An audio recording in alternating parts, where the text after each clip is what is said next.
আসসালামু আলাইকুম। চলে আসলাম নতুন একটি রেসিপি নিয়ে। আজ আমি তৈরি করে দেখাবো শাপলা ডাঁটার বড়া।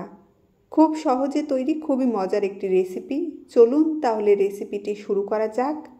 শাপলা ডাঁটার বড়া তৈরি করার জন্য প্রথমে এখানে আমি শাপলার ডাঁটা নিয়ে নিয়েছি। শাপলা ডাঁটাগুলো প্রথমে আমি কেটে নেব।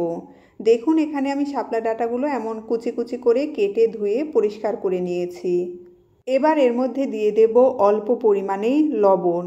লবণের সাথে শাপলা ডাঁটাটা খুব ভালোভাবে মেখে নেব। এবার শাপলা ডাঁটার মধ্যে থেকে যে পানিটা বের হবে সেই পানিটা ফেলে দেব। দেখুন শাপলা ডাঁটার মধ্যে থেকে কতটা পানি বের হয়েছে। এবার এই পানিটা ফেলে দিয়ে এর মধ্যে দিয়ে দেব পেঁয়াজ কুচি। পেঁয়াজের পরিমাণ একটু বেশি দিতে হবে। দিয়ে দেব কাঁচামরিচ কুচি, দিয়ে দেব রসুন কুচি, কাঁচামরিচ বাটা, অল্প পরিমাণে আদা রসুন জিরে বাটা। আদা রসুন জিরে আমি একসাথে বেটে নিয়েছি।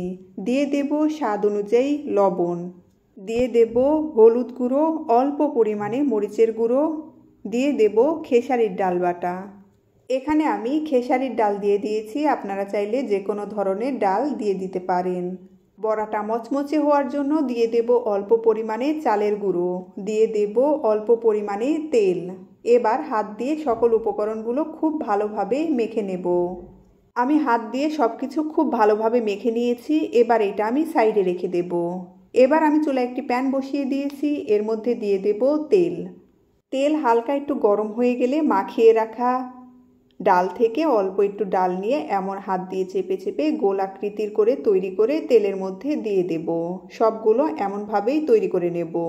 দেখুন এখানে আমি সবগুলো একইভাবে তৈরি করে নিয়েছি। এবার অল্প আঁচে উল্টিয়ে পাল্টিয়ে ভেজে নেব।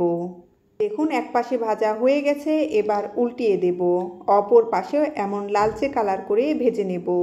বড়াগুলো অবশ্যই অল্প আঁচে ভেজে নিতে হবে, না হলে বেশি আঁচে ভাজলে বাহিরটা পুড়ে যাবে, ভেতরটা কাঁচা থেকে যাবে, তখন বড়াটা খেতে ভালো লাগবে না।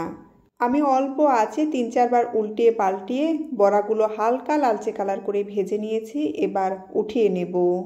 তৈরি হয়ে গেল অসাধারণ স্বাদে শাপলা ডাঁটার বড়ার রেসিপি। আপনারা বাড়িতে অবশ্যই ট্রাই করে দেখবেন। এতক্ষণ পাশে থাকার জন্য ধন্যবাদ সবাইকে।